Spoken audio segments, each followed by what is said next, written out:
Olá, meu irmão, a paz de Cristo.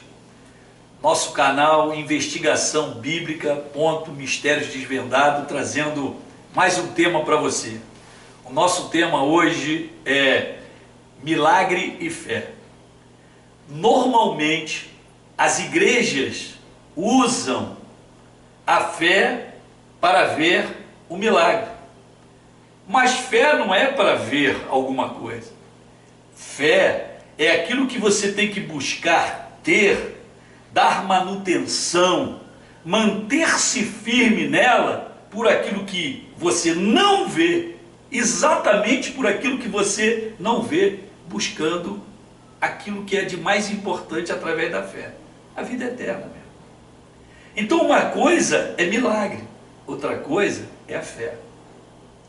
Eu trouxe um texto para você para tentar te elucidar, fazer você buscar uma reflexão em cima dele, que está em Lucas, no capítulo 23, a partir do verso 33, quando nós temos ali aquele momento da crucificação de Jesus.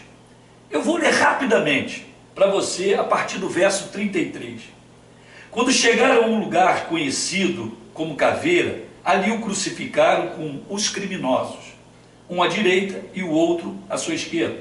Apesar de tudo, Jesus dizia: Pai, perdoa-lhes, pois não sabem o que estão fazendo. A seguir, dividiram entre si as vestes de Jesus, tirando sortes. Uma grande multidão estava presente e a tudo observava, enquanto as autoridades os ridicularizavam, exclamando: salvou os outros, pois agora salve-se a si mesmo, se é de fato o Cristo, o escolhido. Já estão querendo ver alguma coisa.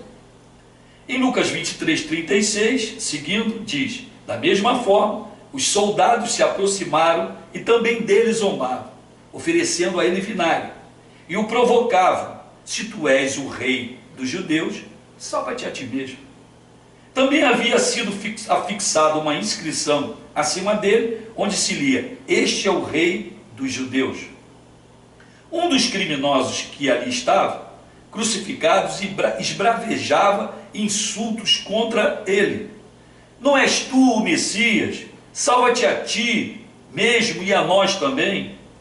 Mas o outro criminoso o repreendeu, afirmando: nem ao menos temes a Deus, estando sob a mesma sentença? Nós, na verdade, estamos sendo executados com justiça, pois que recebemos a pena que nossos atos merecem. Porém este homem não cometeu mal algum. Então, dirigindo-se a Jesus, rogou-lhe: Jesus, lembra-te de mim quando entrardes no teu reino. E Jesus lhe assegurou: com toda certeza te garanto, hoje mesmo estarás comigo no paraíso. Eu fiz algumas observações aqui, meu irmão, eu quero ficar bem informal contigo. Você nota que no verso 35, debaixo da observação da multidão, as autoridades religiosas ridicularizavam Jesus. Salvou os outros, agora salva-se a si mesmo. Eles estavam buscando sempre ver alguma coisa. Assim como também no verso 36, quando chega a vez dos soldados, aqueles que representavam a lei dos homens, zombavam dele também, davam a ele buscavam dar a ele vinagre. E no verso 37 provocavam: tu és o rei dos judeus? Salva-te a ti mesmo. E no mesmo nível, lá no verso 39, um dos criminosos vai dizer para ele, vou colocar aqui em minhas palavras: se tu és Deus, salva-te a ti e a nós também, e eu vou acreditar que tu é Deus. Sabe o que esse ladrão, na verdade, ele queria? Ele queria ver um milagre, ele queria ver algo extraordinário, ele queria ver realmente algo fantástico. Porque se ele, aquele Jesus, saísse daquela cruz e retirasse aquele ladrão da cruz, obviamente aquele ladrão teria visto um grande milagre. E não poderíamos dizer de outra maneira. Mas você note, exatamente nos versos 40, 41 e 42, nós vamos ter alguém assim, muito especial. Não era religioso, não era nenhuma autoridade. Sabe o que ele era? Um marginal. Um cara que estava à margem da nossa sociedade.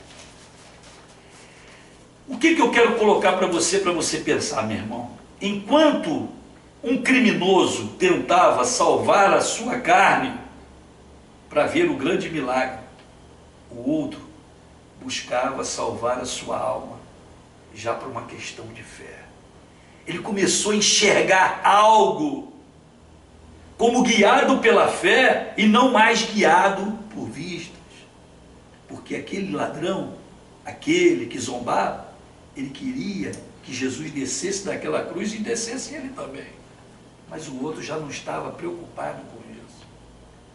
Enquanto um criminoso apelava para ser solto daquela cruz, o outro agora assumia carregar a sua cruz. O outro queria ser solto da sua cruz para ver o milagre.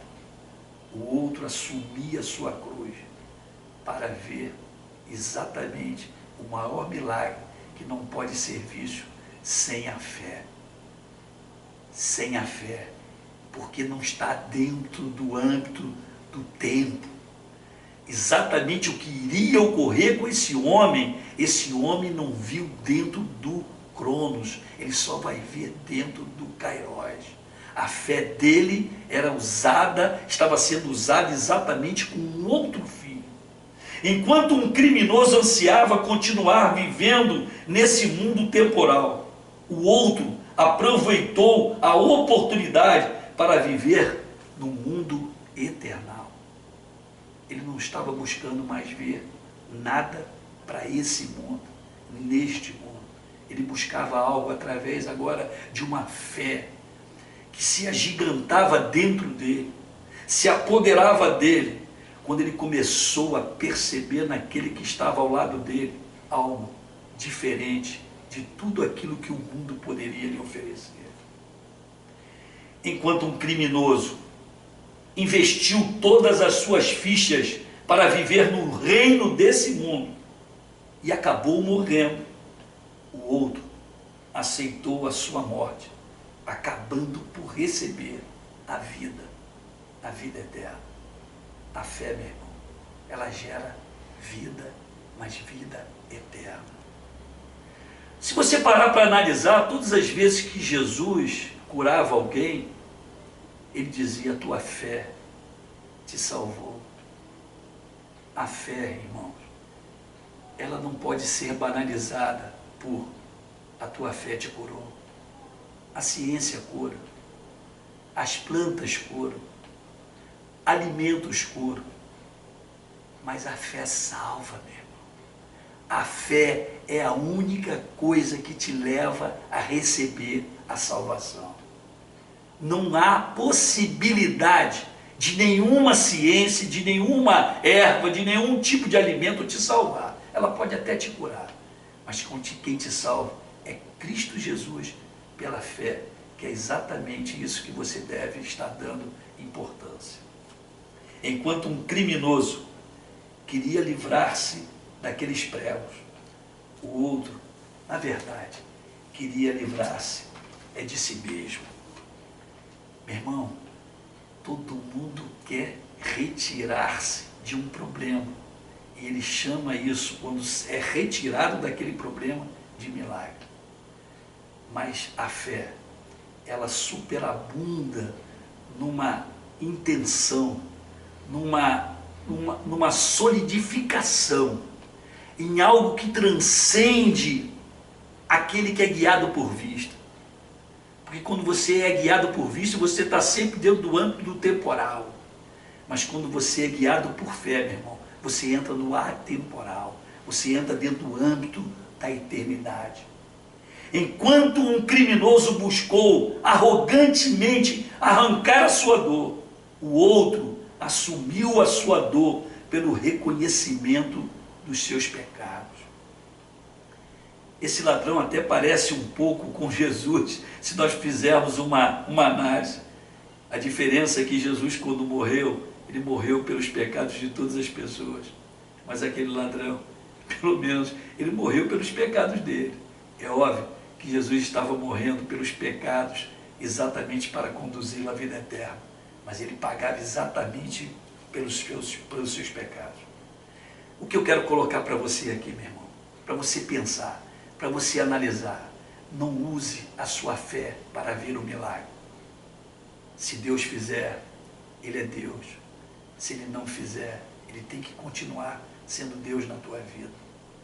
Saiba, meu irmão, que o milagre pode acontecer, mas ele não pode ser aquilo que vai ser a coisa mais importante, porque o milagre será sempre com o fim de te atender por um tempo, mas a fé te leva a você viver por um tempo que nunca mais acaba.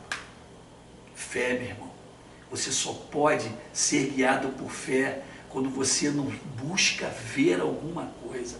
Fé é não ver alguma coisa. Quando você vê alguma coisa, deixou de ser fé.